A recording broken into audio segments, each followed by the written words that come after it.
Bismillahirrahmanirrahim. Assalamualaikum warahmatullahi wabarakatuh. Salam sejahtera, salam reformasi buat semua penonton Terus Terang.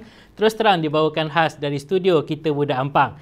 Seperti biasa, kita akan bawakan tetamu yang pastinya kita akan tanyakan soalan untuk merungkai isu-isu yang terkini dan juga semasa, dan seperti biasa bersama saya ialah hos bersama iaitu Datuk Hans Aizat. Apa khabar Syarul? Apa khabar Datuk? Hari ni nampak hijau sikit. Dia hijau sikit ya. Tempat hari ni saya rasa ceria lah. Ceria, warna kita ceria sikit. Tukar colour, tukar warna. Tukar warna. Boleh, sebab apa yang uniknya tetamu-tetamu kita yang hadir dalam Terus Terang ni, diorang selalu ada pendapat masing-masing daripada daerah dari masing-masing, kawasan masing-masing, pendapat rakyat dan perjuangan mereka masing-masing. Betul. Berbeza setiap episod.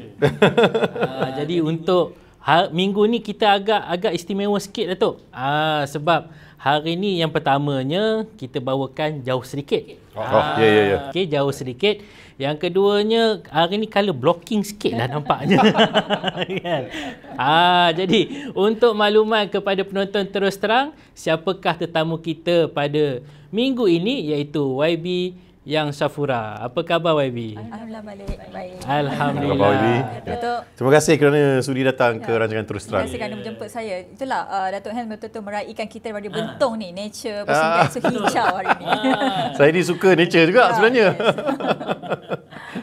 Okey, jadi kita seperti biasa kita tidak akan panjang lebarkan lagi masa kita. Kita terus bertanya soalan kepada YB. Okey YB, kadang-kala sebab kita tengok YB ni adalah antara ahli politik yang muda, ya. Jadi biasanya yang muda ni YB kadang-kala lah memang selalu diperkecilkan, dipandang rendah oleh dibuli kan, ahli politik senior ni kan. Ahli politik pun kena buli. Ya, kena. Aduh. Kan? Jadi macam kita kalau tengok di parlimen lah sebagai contohnya, kita dapat lihat lah antara YB muda ni pun kadang selalu diusik, kan. Jadi mungkin YB pun di DUN sendiri pun mungkin berlaku juga isu seperti itu.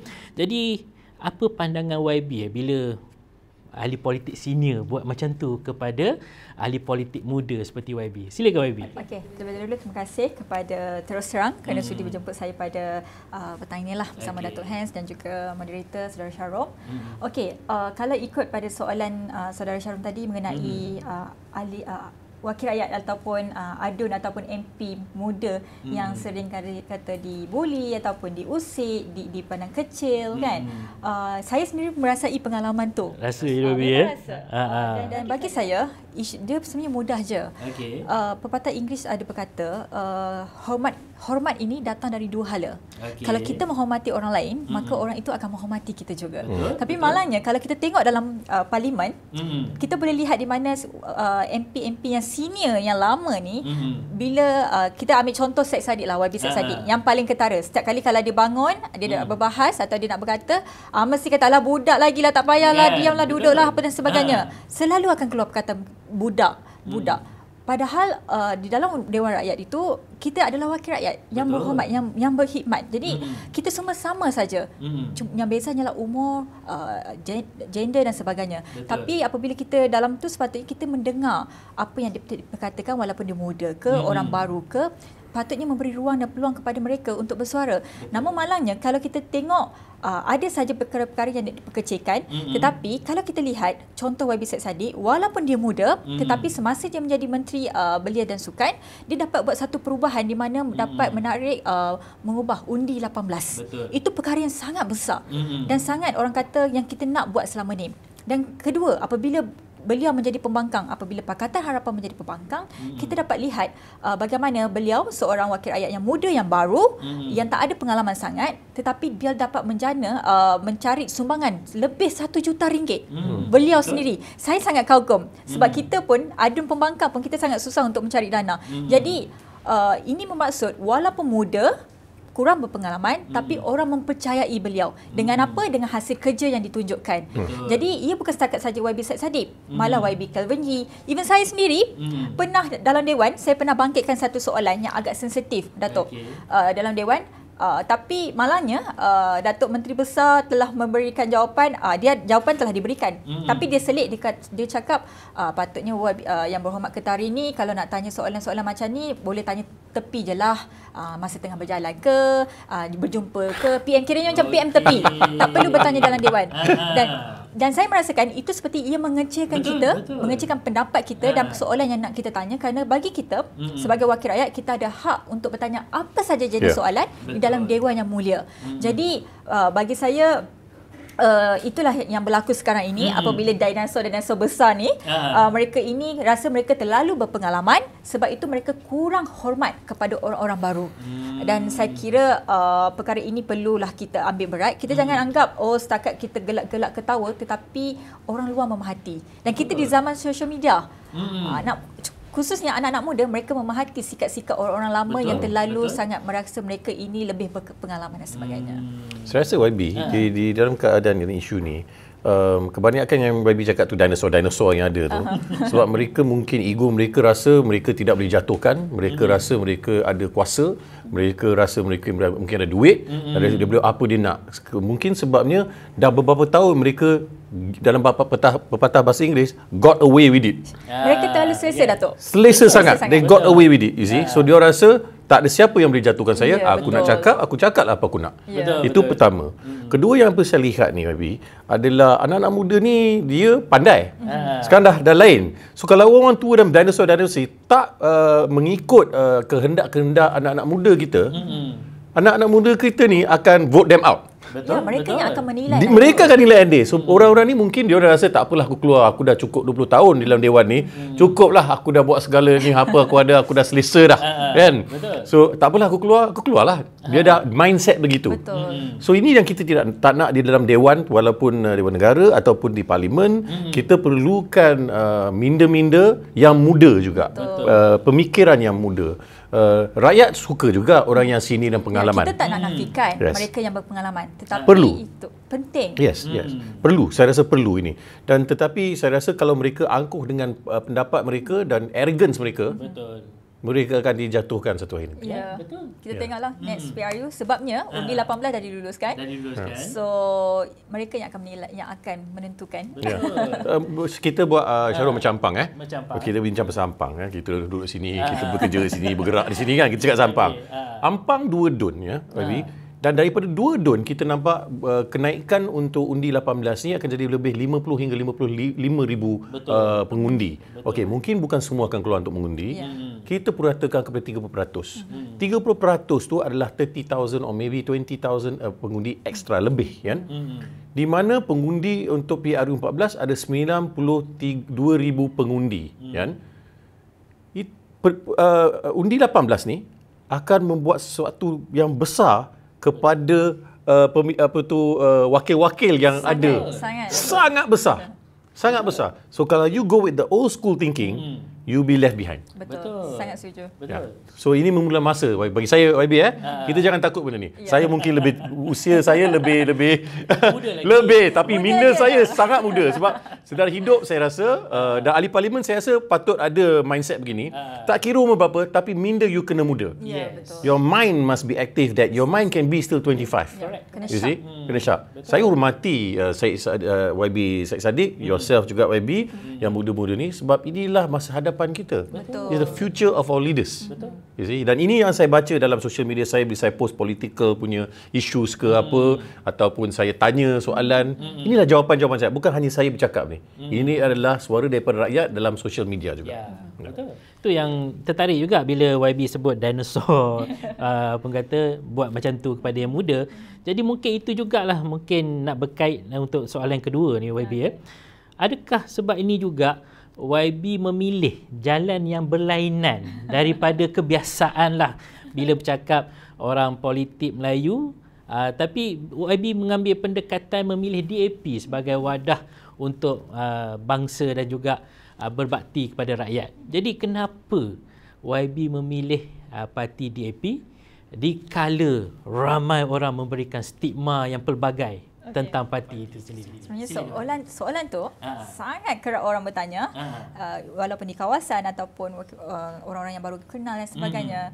Mesti tanya kenapa DAP? Yalah, Melayu dan DAP orang kata terlalu sangat, orang kata DAP Melayu kan.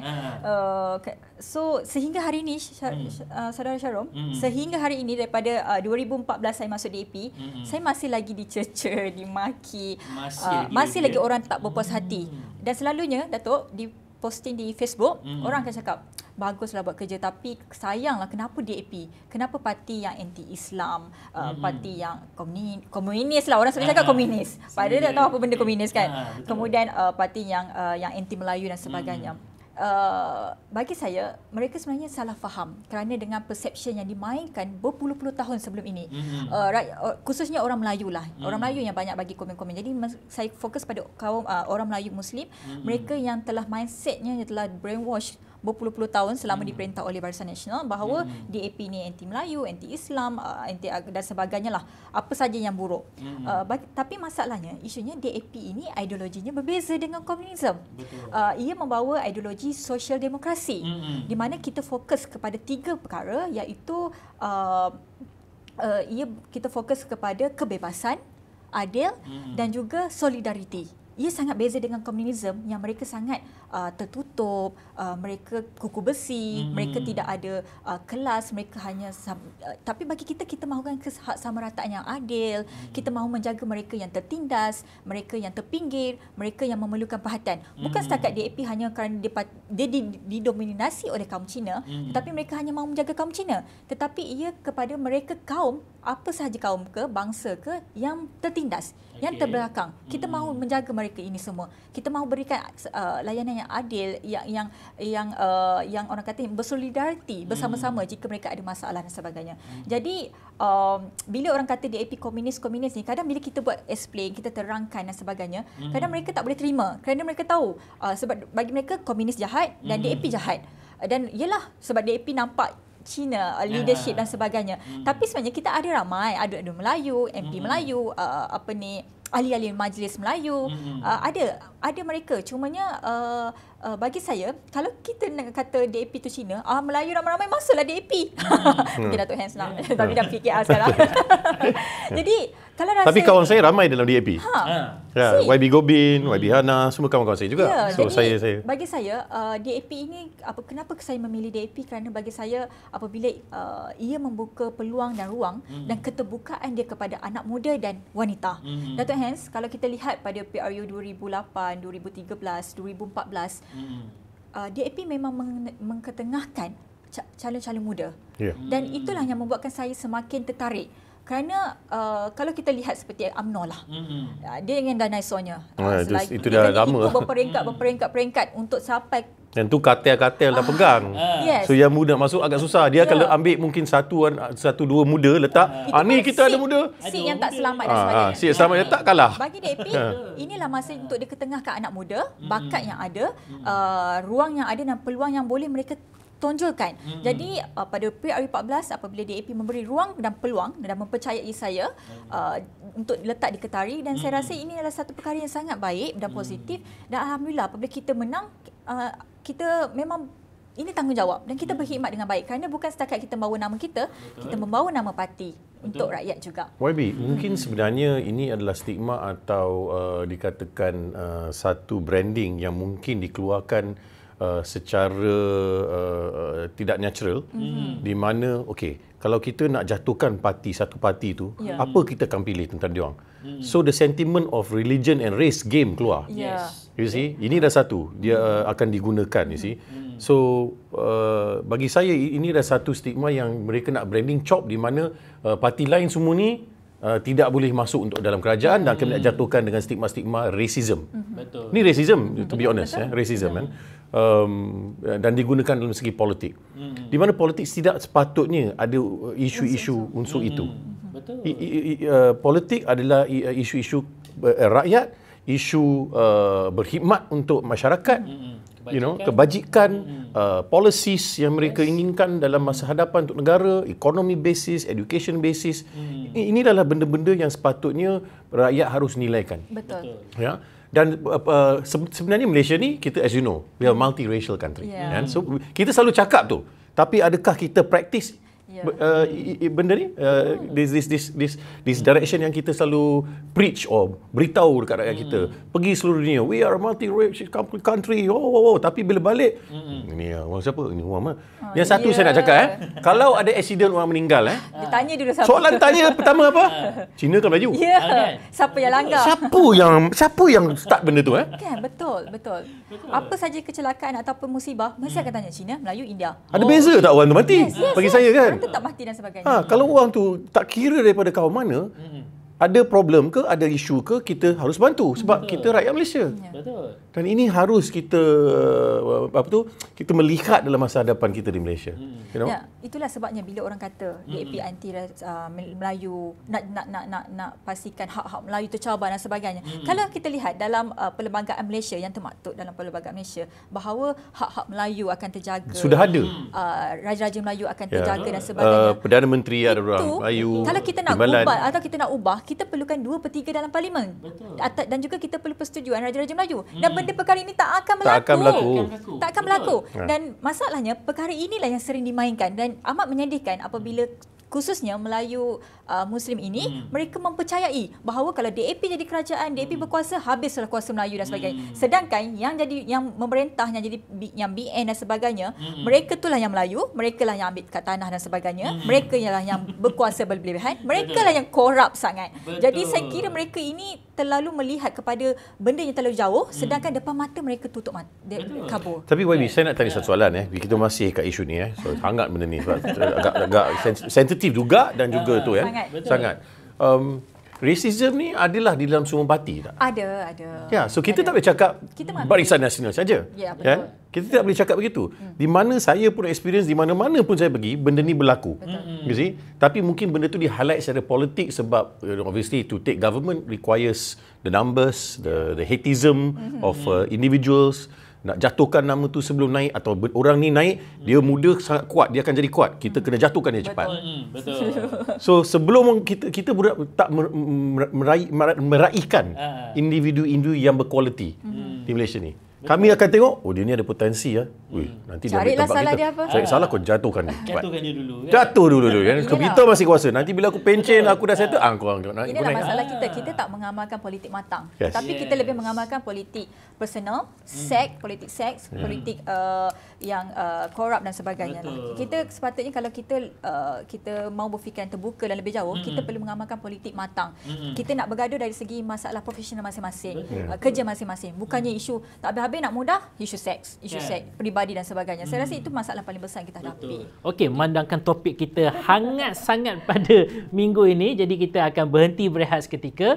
Kita beri laluan kepada YB kita untuk berehat sambil minum air, Datuk Hans ya. Jadi kita akan kembali semula selepas ini. Bertemu sebentar lagi.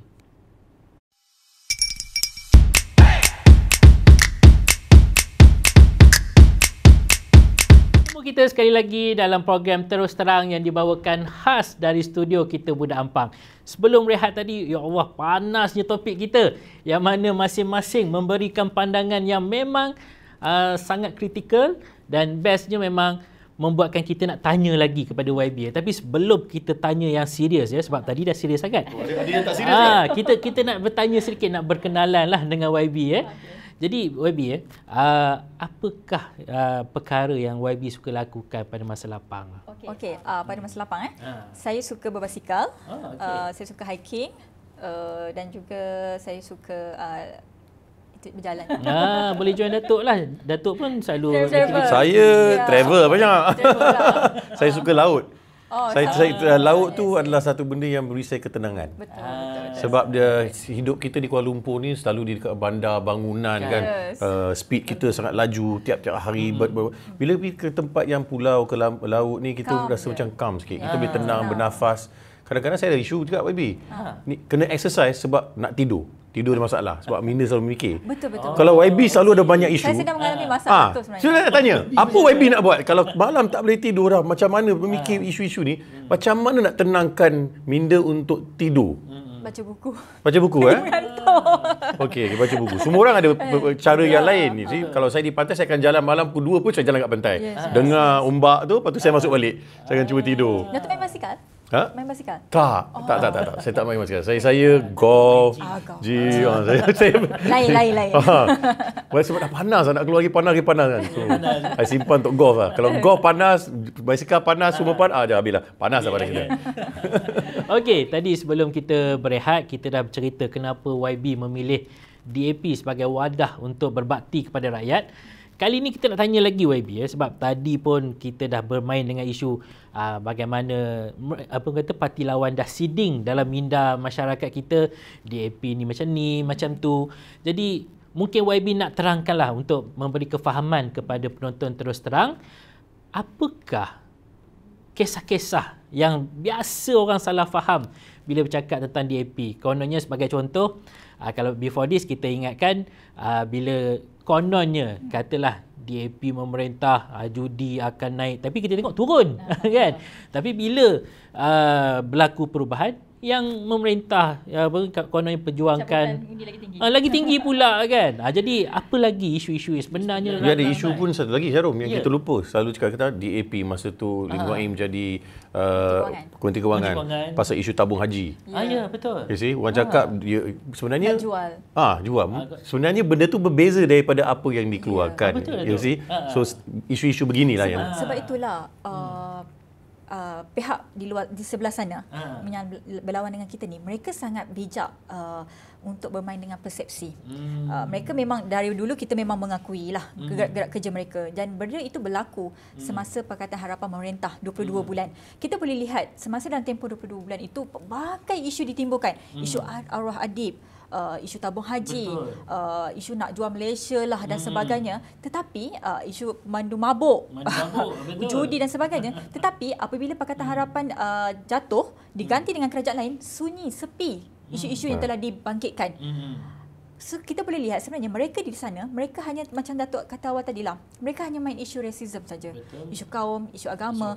Mereka tahu ketiga-tiga perkara ini dan isu royal lah, raja. Mereka tahu kalau mereka main ketiga-tiga isu ini, memang rakyat terutamanya Melayu sangat mudah melatah. Betul. Kita bangkit je, kita kacau je, mulalah kelang kabut lah semua di media sosial, di mana-mana saja rakyat akan mulalah berhimpunan besar-besaran berlaku sentiasa kan. Betul. Jadi ini kita boleh lihat. Namun selepas Pakatan Harapan jatuh, perkara ini tak berlaku pun. Betul. Mereka boleh terima apa yang keputusan yang dibuat oleh Perikatan dua kerajaan sebelum ini, Perikatan Nasional dan sekarang ini BN pula. Dah macam-macam kerajaan dah bertukar ni. Saya pun dah tak ingat dah. Jadi sebab itu sejak daripada dulu dan sehingga kerajaan DAP pernah dalam part of kerajaan dan selepas kalah juga, kita sama juga. Tujuan kita adalah hanya untuk memperjuangkan nasib rakyat dan semua itu yang telah dilakukan oleh wakil rakyat DAP. Cumanya isunya sangat sensitif bila Lingkungan Eng jadi Menteri Kewangan. Cina jaga duit lah apa dan sebagainya. Jadi apa saja yang dibuat oleh DAP, semuanya tak kena. Sebab itu apa yang saya kata awal tadi, bahawa kita ni ada termaktub perlembagaan yang sangat tinggi, perlembagaan persekutuan. Betul. Kalau kita tak akan usik tiga tu, dan tiga-tiga itu memang tak akan terjejas sekalipun. Memang takkan usik takkan pun terjejas, takkan berlaku. Takkanlah kita ada 9 orang Raja Melayu, 9 orang itu akan bersetuju dengan kita. Mereka sendiri nak menghapuskan kuasa mereka sendiri.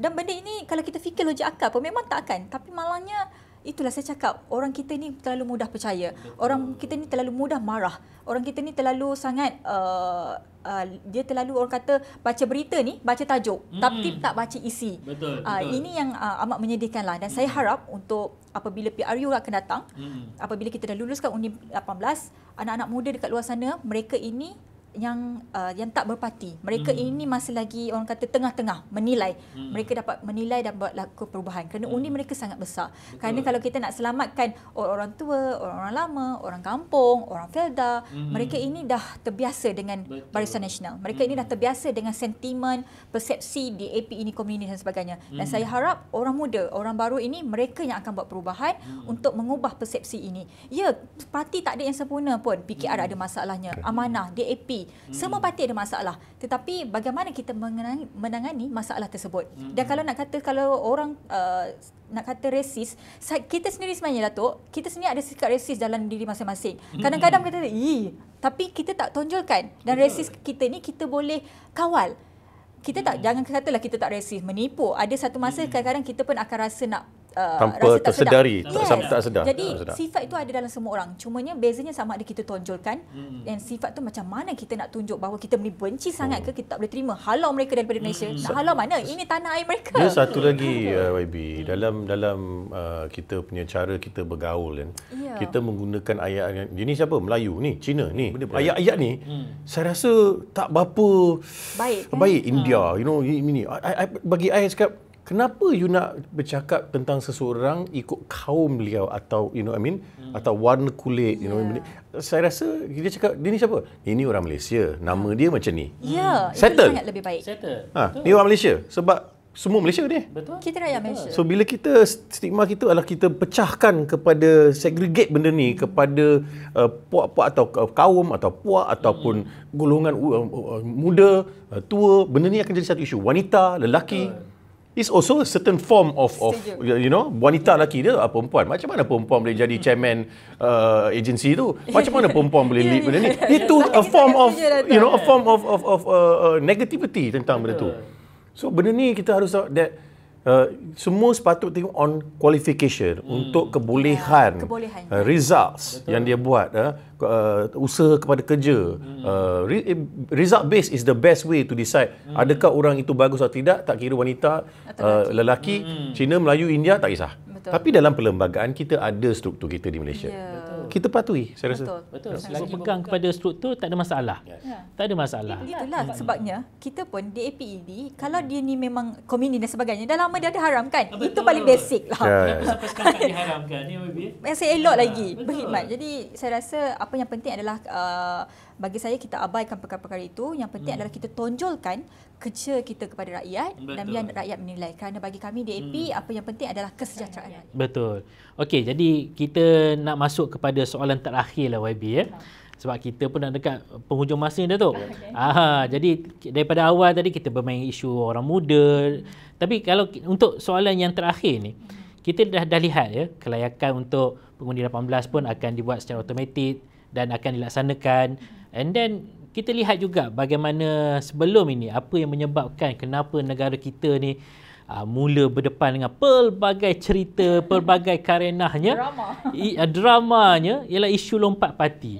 Jadi bagaimana pada pandangan YB orang muda melihat isu lompat parti ni dan bagaimana perkara ini boleh menentukan adakah mereka nanti juga akan meletakkan satu stigma yang salah tentang politik negara ataupun mereka ni juga mungkin kita tak tahu sama ada mereka akan turun vote atau tidak.